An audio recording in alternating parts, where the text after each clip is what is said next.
Good morning আর family তোমরা সবাই কেমন আছো। আর আজকে আমি বানাবো सत्तू का रोटी। सत्तू का रोटी खाना है आज मुझे बहुत। पूरा ठंडा चल गया लेकिन सत्तू का रोटी नहीं खाई, लेकिन आज मुझे ज़रूर से ज़रूर खाना है ना। चलो मेरे साथ।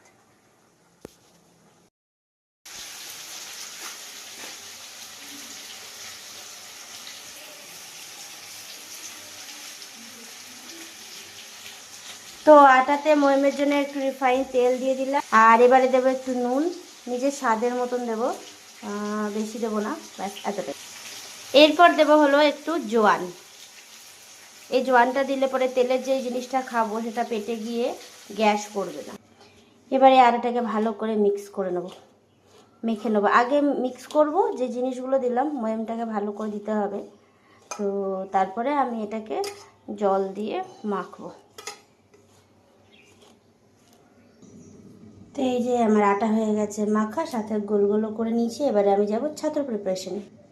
এই চলে এসছে ছাতু, আর আমি একটু ছাতুর পুরটা একটু বেশি করেই বানাবো, কারণ আমার আবার ওই অল্প অল্প একটু পিতি পিতি পুর দিয়ে ভালো লাগে না, আমার একটু বেশি করেই পুর ভালো লাগে।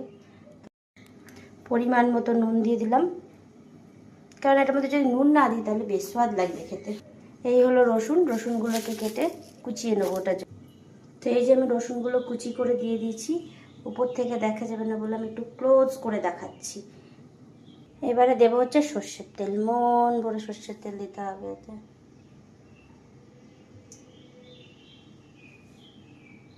এই যে ব্যাস, এবারে এটাকে ভালো করে মিক্স করো আর মিক্স করো আর মিক্স করো, আর সাথে একটু জল দাও। জল দিয়েও হালকা একটু মিক্স করতে হবে যাতে এটা আটার মতন ব্যাপারটা হয়ে যায়, শক্ত শক্ত। ঝুরঝুরে থাকলে পরে কি রুটিটা ছিঁড়বো আর সাথে সাথে পড়ে যাবে ছাতুটা। তো আমি ভালো করে মিক্স করে নিই। এই যে মিক্সচারটা রেডি হয়ে গেছে। তো এই যে আটাটাকে গোল করে তার মধ্যে পুরটা করে এবারে এরকম করে সব কটাতে পুর করে নেব। সকাল সকাল আমার সাথেও কাজ করবে নাকি। বাহ, ওটাকে পুরো ইয়ে করে দাও, গোল করে দাও। তো যাই হোক, আমার ছেলে ট্রাই করুক। আর এখানে এই যে লেচিগুলো কমপ্লিট হয়ে গেছে, আর এগুলোকে পরোটা করব। তো এই যে পরোটা আমি শুরু করে দিচ্ছি বানানো।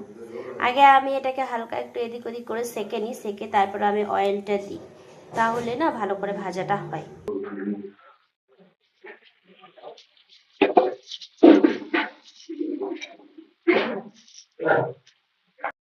তো এই যে পরোটা কমপ্লিট হয়ে গেছে, আর